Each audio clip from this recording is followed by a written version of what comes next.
continuing on with my other rant that I did the other day about red flags. So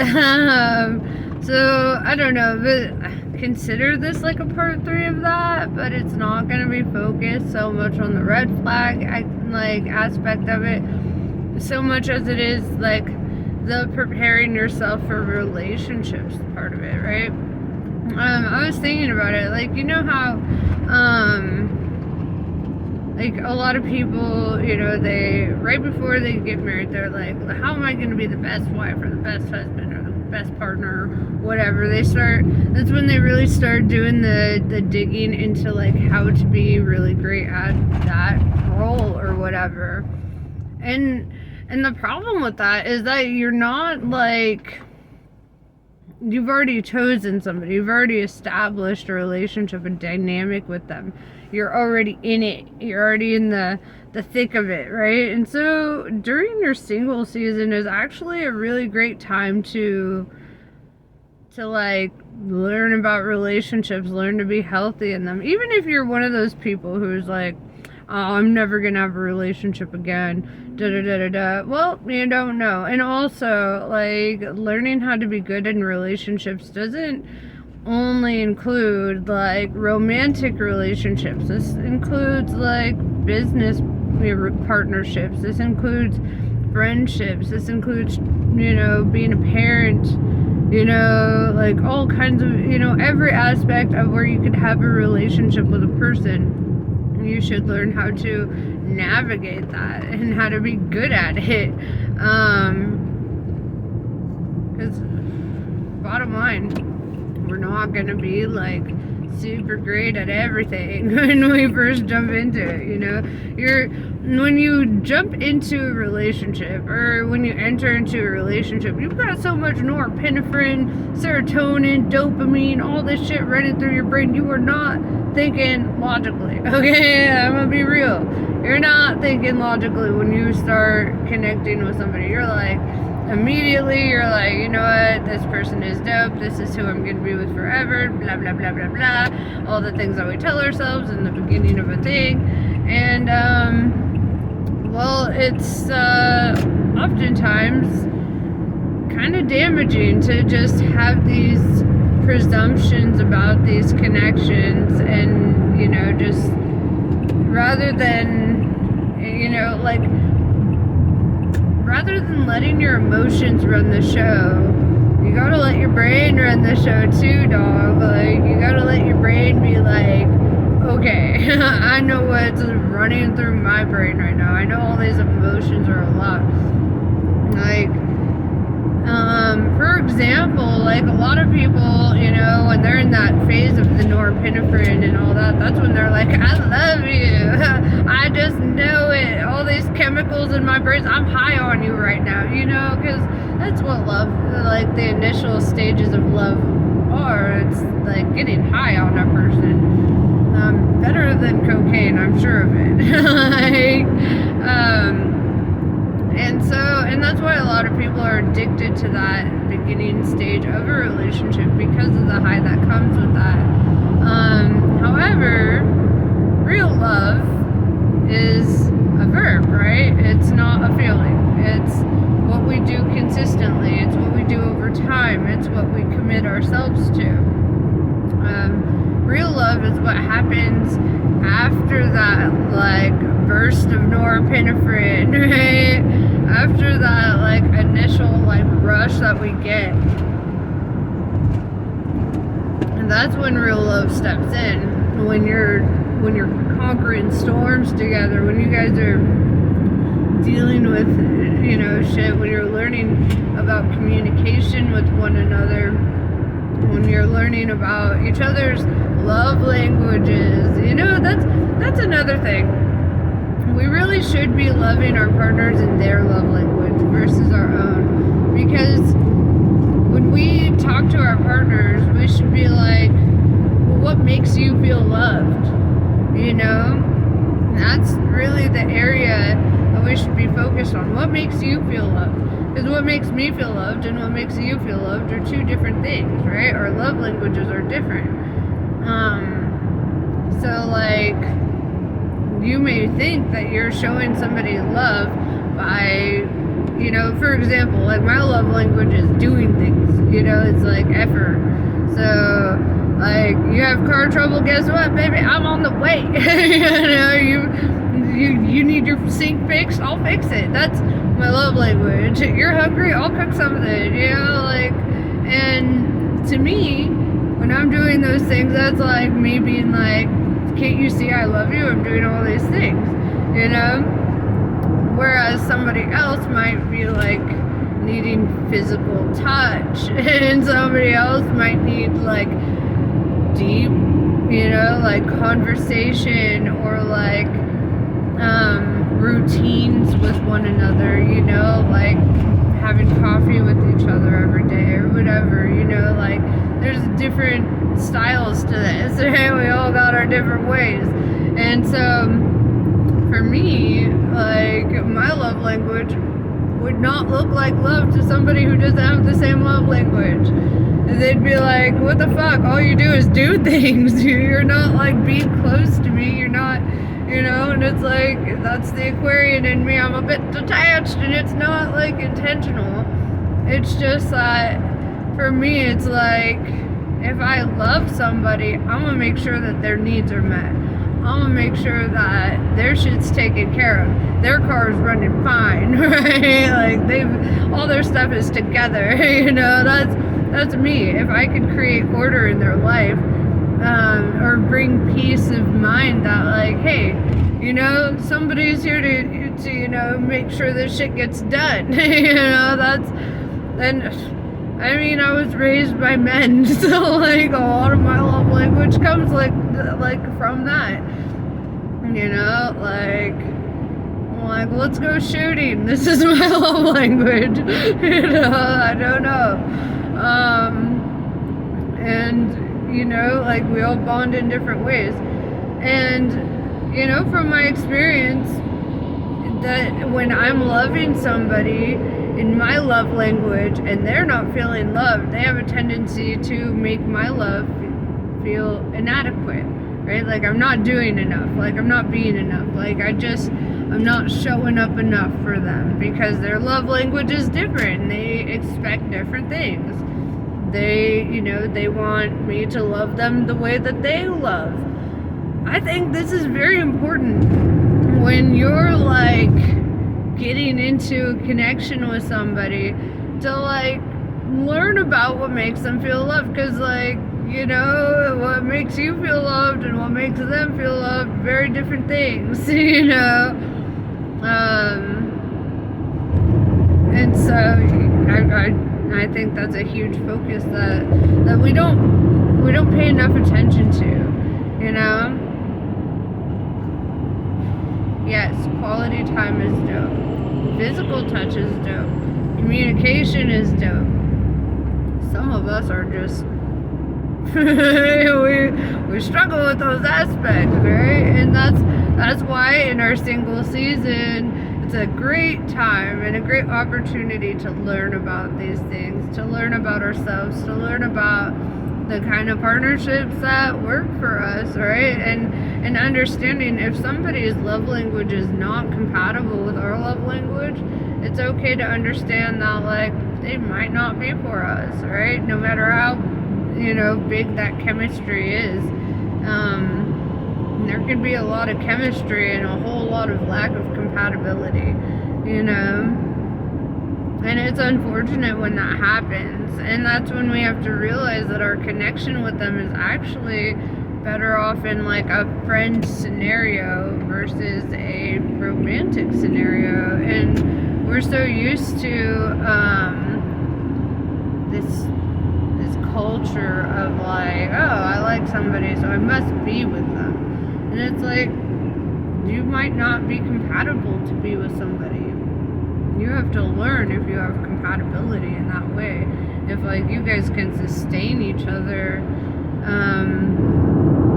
in that way, right? Like, that's your love. Does it work together? And like, some of the best friends I have come from like those realizations, like, hey, we're great at like conversing, we're great at doing all this. Our love languages are so fucking different, and then that lack of compatibility takes away the attraction. You know, it takes away the attraction. How can you be attracted to somebody that never makes you feel like loved or appreciated, or eventually you lose interest because that's just not the way. And that's okay. You're not meant for everybody. That's the facts and the truth. And I think that's good for us too, to not be for everybody. To be exclusive with our energy makes it a lot more valuable, right? If we're not just jumping into situationships with everyone we have chemistry with, like, are they going in the same direction? Do they want the same things in life? Like, do they want to have a random, do they want to take random trips to like India and Egypt and shit, or do they just want to be like settled and stay at home and live the mundane thing? Like, those are very important things to understand about yourself and your potential partner.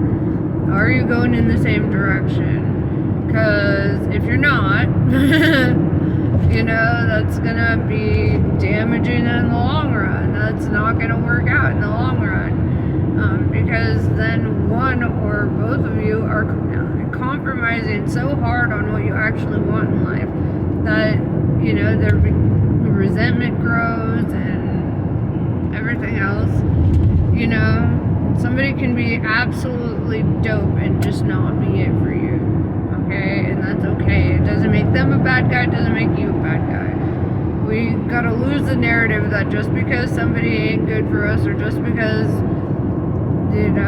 the compatibility is lacking, doesn't mean that anyone's a bad guy in that situation. Okay? We all gotta do what's right for us at the end of the day.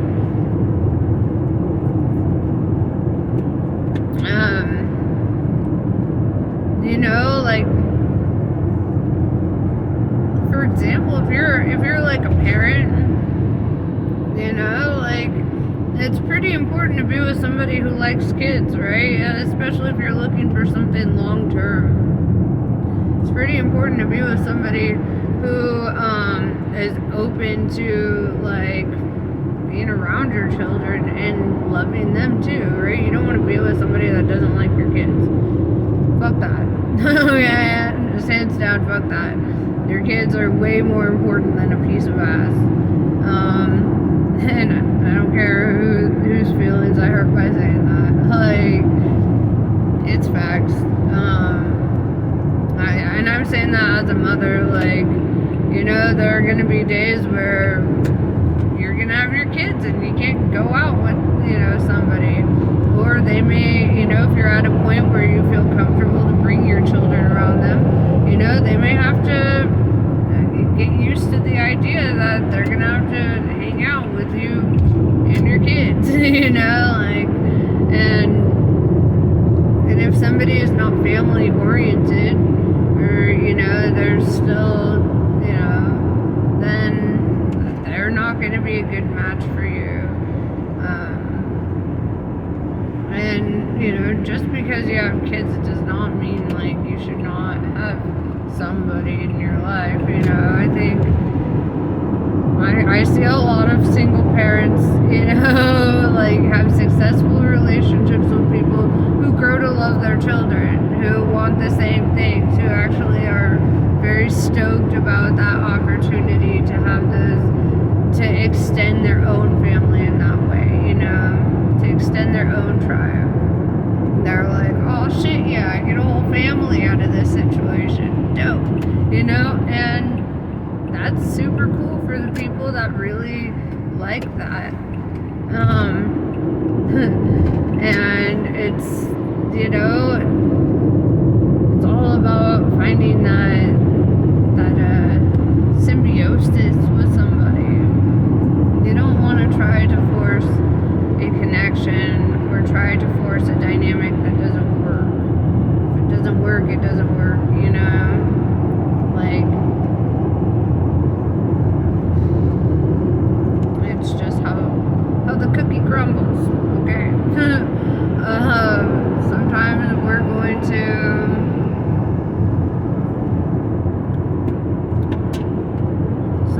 just gonna have to go it alone, you know, and find our strengths in that too. And like I said in my previous video, if you didn't watch that one, I feel that a lot of us on our spiritual path, we get so dead set on like being alone, right? We're like, oh, we're called to be alone, I'm just gonna be alone, I'm just gonna shut out any potential for love.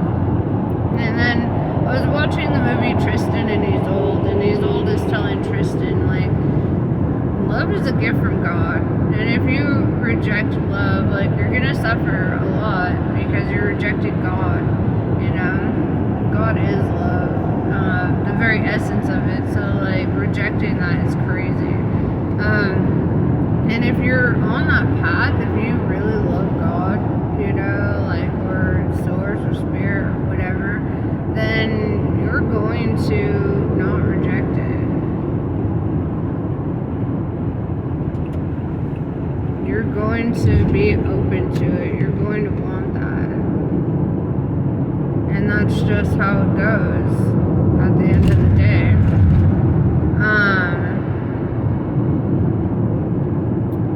Because, you know, like,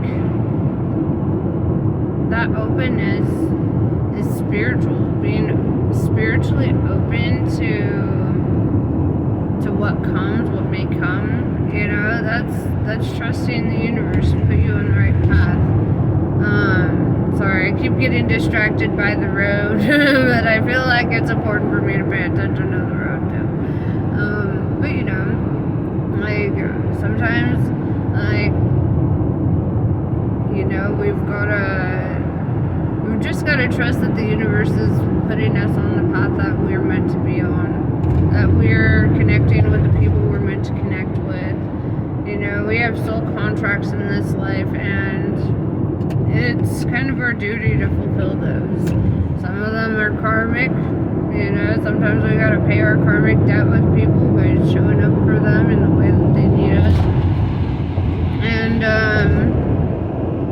some of them are just serious soul bonds that are meant to be healing and good for us, you know. And shutting down love is like very opposite of the message that light bringers speak, you know. If we're all about spreading love and light, then why would you reject love and light in your life? You know, that's crazy. I'm also, like, as much of a light worker as I am, I've had to do a lot of shadow work, you know, so I'm not afraid of the dark either, you know. And I feel like it's not that one is good and one is bad, more so that one leads to the other, right? And narrow is the pathway to Valhalla, you know, to the halls of Amenti. Wide is the pathway to, like, condemnation. And condemnation is something that can happen in our own lifetime, where we just feel like we're living in a fucking hell. And that's because of our own mindsets, or our own, you know, perception on our circumstances. And because we really shouldn't be in the mindset that everything is hell and everything is happening against us, and, you know, like, because life doesn't happen against you. Life isn't happening to victimize you, right? Life just happens, and you just happen to be part of this cycle. And it's kind of a blessing to be part of the cycle. It's a blessing to be part of the lessons. It's a blessing to participate in all of this. The good times, the bad times, the whatever times. And, you know, like, if you're only meant to feel happy for the rest of your life, then why do you have an entire spectrum of emotions inside of you, right? don't be afraid to feel your feelings. Don't be so like positive all the time that it's toxic, you know? Like, be open to the reality that you're meant to feel all the things. And that is your strength and your power to feel all those things. And I'm saying this as somebody who has really like shoved off my feelings for a long time. And just recently I was like, you know what? I want to feel it. I want to feel all the things that I've been rejecting, that I've been denying. I want to feel it and I want to know it. I want to know what's going on the inside. And that shit's important to me to like sort out, because if I don't sort that shit out, then I'm not really on my path, and I'm not really open to what the divine has for me. You know, it requires me to be open to all the emotions, to all the things, every feeling, every, you know, every hurt, every happiness, all the things. And like the day before yesterday, like I had to get to a zone where like it was kind of early and I had just done, you know, like some working out and meditating and shit. And I just didn't feel like I had meditated enough. So I just like, instead of sitting up and like doing the normal meditation, I was like, you know what, I'm just gonna lay down. And I'm just going to, rather than like quiet my mind, I'm going to listen. And I'm going to let my thoughts pass by. And I'm going to absorb what I'm feeling. I'm going to hear my inner self, because something, you know, sometimes when your mind is so loud, it's like because something needs to be heard, right? Something needs to be understood. Otherwise, it wouldn't be so fucking loud, you know? It's like your inner child screaming at you, hey, I'm trying to get your fucking attention, dog. You know? And so sometimes when your mind is extra loud, it's okay to sit and be like, alright, what is it? What do you want to tell me? What do I need to hear? And then it's crazy, because when you surrender to it, that's when your mind, like, once it feels heard, once it's let out the thoughts and all that, then you get that Zen feeling. Then you get that mental calmness. That's when your mind quiets. That's when you're able to be in the moment. That's when meditation really occurs, is like after you've had an opportunity to hear yourself out. You know, because like obviously something inside of you is trying to be heard and understood. And if you're not hearing and understanding yourself, you're going to feel like you're only rejecting yourself, right? And then there becomes turmoil between your ego and your higher self, because someone is not being listened to inside, right? And, you know, if you want to integrate that shadow, you want to have like symbiosis within yourself, within your own yin and yang, then you have to understand that like you gotta hear yourself out sometimes. You gotta allow yourself the space to feel things, to think things, to, you know, whatever. Something needs resolved, and it will be resolved as long as you allow it to be. You know, that's where healing takes place. Healing takes place when you confront it. Because it's such an act of fear to shove your feelings aside. It's because you're afraid of the reality of them. You're afraid of the weight of them. You're afraid of what it actually means to feel and think these things, right? And I'm not a fan of being afraid of shit. So I will go out of my way to confront the demon, so I am no longer afraid, right? Whether that's in regards to intimacy or feelings or whatever, it is my duty to confront that shit within me. And I will. And I will understand myself, and I will be there for myself. I will be gentle with myself, because that is what I gotta do. That is healing. That is where, you know, the real healing takes place. Is when you're able to become your own fucking best friend and you just shut out all the things that aren't true, right? That aren't true for you. All the personal judgments, all the times that you're super hard hard on yourself, all the times that you neglect yourself or reject yourself. Those are the things that need to come to an end, right? Those are the things that you got to stop doing. It hurts, right? You're giving yourself ouchies and you're not even fully aware of it because you feel like you're avoiding the ouchies, but you're really giving them to yourself. You're hurting yourself when you don't listen to yourself, when you don't have compassion for yourself. But anyway, this is it for my rant today. I love you guys. Namaste. I'll talk to you later.